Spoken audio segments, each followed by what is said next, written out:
ಅಂದರೆ ಎಷ್ಟೋ ದಿನಗಳ ಕಳೆದರೂ ಸಹ 2026 ನಮಗೆ ಅಭಿವೃದ್ಧಿ ಆಯಿತು. ಆ ಅಭಿವೃದ್ಧಿಯನ್ನು ನಾನು ಇದುವರೆಗೂ ಅನುಭವಿಸ್ತಾ ಇದ್ದೇನೆ. ಆ ಅಭಿವೃದ್ಧಿಯ ದಿನಗಳು ನಮಗೆ ಮತ್ತೆ ಸಿಕ್ಕಲಿಲ್ವಲ್ಲ ಅನ್ನುವಂತಹ ಆ ಯೋಗ ಫಲವನ್ನು ನೀವು ನಿಮ್ಮ ಜೀವನದ ರಕ್ಷಣೆಗೆ, ನಿಮ್ಮ ಜೀವನದ ಅಭಿವೃದ್ಧಿಗಾಗಿ ನೀವು ಉತ್ತಮವಾಗಿ ಬಳಸ್ಕೊಳ್ಬೇಕು. ಅದನ್ನು ನಾನು ಈಗಲೇ ಹೇಳ್ತೇನೆ.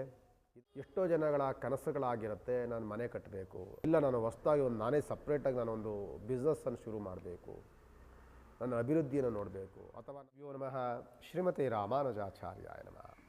ಇದು ಮಾಸ ಭವಿಷ್ಯ, ಮೇ ತಿಂಗಳಲ್ಲಾಗುವಂತಹ ಮಾಸ ಭವಿಷ್ಯದಲ್ಲಿ ತುಲಾರಾಶಿಗೆ ನೋಡಿ. ತುಲಾರಾಶಿ 2026ನೇ ಇಸ್ವಿಯಲ್ಲಿ ತುಲಾರಾಶಿ ಒಂದು ಅದೃಷ್ಟದ ಭಾಗವಾಗಿ ಬಂದಂಥದ್ದು, ಅದೃಷ್ಟವನ್ನು ಜೊತೆಯಲ್ಲಿ ಕೂಡಿಕೊಂಡು ಬಂದಂತಹ ರಾಶಿ ಯಾವುದು ಅಂತ ಅಂದರೆ ಅದು ತುಲಾರಾಶಿ.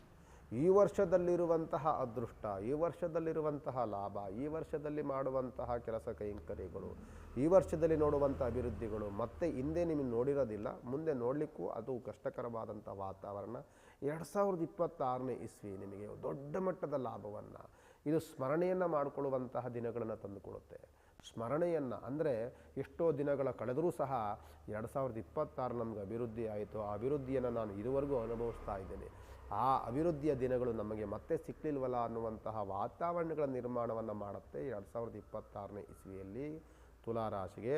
ಅದರಲ್ಲೂ ಸಹ ಮೇ ತಿಂಗಳು ನಿಮಗೆ ಇನ್ನೂ ಉತ್ತಮವಾದಂಥ ಬೆಳವಣಿಗೆಯನ್ನು, ಉತ್ತಮವಾದಂಥ ಬೇರೆ ಬೇರೆ ಆಲೋಚನೆಗಳನ್ನು, ಅಭಿವೃದ್ಧಿಯ ಮಾರ್ಗದ ಪಥದ ರೀತಿಯಲ್ಲಿ ಅಭಿವೃದ್ಧಿಯ ಮಾರ್ಗದ ಕಡೆ ಕಳ್ಕೊಂಡು ಹೋಗುವಂತಹ ವಾತಾವರಣಗಳನ್ನು, ನಿಮಗೆ ಒಂದು ರೀತಿಯ ನಿಮ್ಮ ಚಿಂತನೆಗಳು, ನಿಮ್ಮ ಪ್ರಯತ್ನಗಳೆಲ್ಲವೂ ಸಹ ಸಫಲತೆಯನ್ನು ಕಾಣುವಂತಹ ವಾತಾವರಣಗಳನ್ನು ಮೇ ತಿಂಗಳಲ್ಲಿ ಇನ್ನೂ ದೊಡ್ಡ ಮಟ್ಟದ ಲಾಭದಲ್ಲಿ ಕೊಡುತ್ತೆ ನಿಮಗೆ.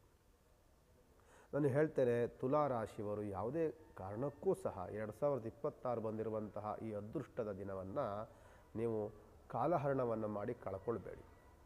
ಈ ರೀತಿಯಾದಂತಹ ವಾತಾವರಣಗಳು ನಿಮಗೆ ಸಿಗಲಿಕ್ಕೆ ತುಂಬ ಕಷ್ಟಕರವಾದಂಥ ವಾತಾವರಣಗಳು, ತುಂಬ ದಿನಗಳು ಕಾಲ ಬೇಕು.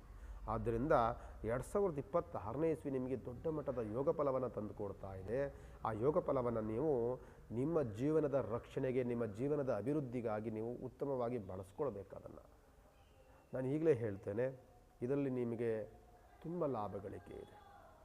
ಎಷ್ಟೋ ಜನಗಳ ಕನಸುಗಳಾಗಿರುತ್ತೆ, ನಾನು ಮನೆ ಕಟ್ಟಬೇಕು, ಅಥವಾ ನಾನು ಯಾವುದೋ ಒಂದು ನಿವೇಶನವನ್ನು ಮನೆಯನ್ನು ತೆಗೆದುಕೊಳ್ಬೇಕು, ಜಾಗ ತೆಗೆದುಕೊಳ್ಬೇಕು, ಇಲ್ಲ ನಾನು ಹೊಸದಾಗಿ ನಾನೇ ಸಪ್ರೇಟಾಗಿ ನಾನೊಂದು ಬಿಸ್ನೆಸ್ಸನ್ನು ಶುರು ಮಾಡಬೇಕು, ನನ್ನ ಅಭಿವೃದ್ಧಿಯನ್ನು ನೋಡಬೇಕು, ಅಥವಾ ನಾನು ಈ ನನ್ನ ವಿದ್ಯಾ ಅರ್ಹತೆಯಿಂದ ನಾನು ಹೊರದೇಶಕ್ಕೆ ಹೋಗಿ ನಾನು ಒಂದಿಷ್ಟು ಹಣವನ್ನು ಸಂಪಾದನೆ ಮಾಡಬೇಕು, ಹೊರದೇಶದಲ್ಲಿ ಕೆಲಸದ ಆಫರ್ ನನಗೆ ಬಂದಾಗ ನಾನು ಅಲ್ಲಿಗೆ ಹೋಗಬೇಕು. ಇಂಥದ ಒಂದು ಯೋಚನೆ ಕಲ್ಪನೆಗಳನ್ನು ಇಟ್ಕೊಂಡಿರುವಂಥ ವ್ಯಕ್ತಿಗಳು ತುಲಾರಾಶಿಯವರು ಯಾರೇ ಇದ್ದರೂ ಅದು ಸಫಲತೆಯನ್ನು ಕಾಣುವಂಥದ್ದು, ಅದನ್ನು ನೀವು ಪಡ್ಕೊಳ್ಳುವಂಥದ್ದು, ಅದನ್ನು ಅನುಭವಿಸುವಂತಹ ವಾತಾವರಣಗಳನ್ನು ಖಂಡಿತವಾಗಿ 2026 ಬರುತ್ತೆ. ಅದು ಮೇ ತಿಂಗಳಲ್ಲಿ ನಿಮಗೆ ಇನ್ನೂ ಲಾಭದಾಯಕವಾಗಿ ಖಂಡಿತವಾಗಿ ನಿಮಗಿರುತ್ತೆ.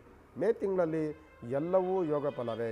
ತುಲಾರಾಶಿಯವರು ಈ ಮೇ ತಿಂಗಳಿನಲ್ಲಿ ಇನ್ನೂ ಲಾಭವನ್ನು ನೋಡುವಂಥದ್ದು, ಇನ್ನೂ ಅನುಕೂಲಗಳನ್ನು ನೋಡುವಂಥದ್ದು ತುಂಬ ಚೆನ್ನಾಗಿರುತ್ತೆ.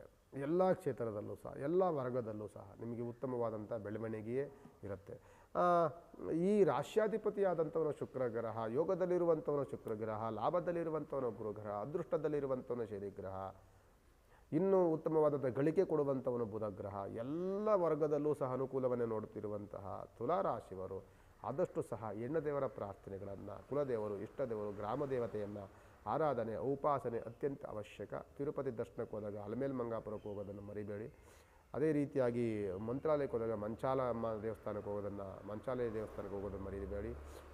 ಅದೇ ರೀತಿಯಾಗಿ ಯಾವುದೇ ಒಂದು ಕ್ಷೇತ್ರಕ್ಕೆ ಹೋದರೂ ಸಹ ಅಲ್ಲಿ ಒಂದು ಹೆಣ್ಣು ದೇವರ ಪ್ರಾರ್ಥನೆಗಳನ್ನು ಮಾಡೋದನ್ನಂತೂ ಖಂಡಿತವಾಗಿ ಮರೆಯೋಕ್ಕೆ ಹೋಗಬೇಡಿ. ಇನ್ನೂ ಅನುಕೂಲಗಳನ್ನು ನೋಡುವಂತಹ ದಿನಗಳು ಖಂಡಿತವಾಗಿ ತುಲಾರಾಶಿಗೆ ಕೂಡಿಬರುತ್ತೆ. ಅದೃಷ್ಟದ ಮಾಸ ಅಂತಂದರೆ ಅದು ಮೇ ತಿಂಗಳು ಮಾಸ.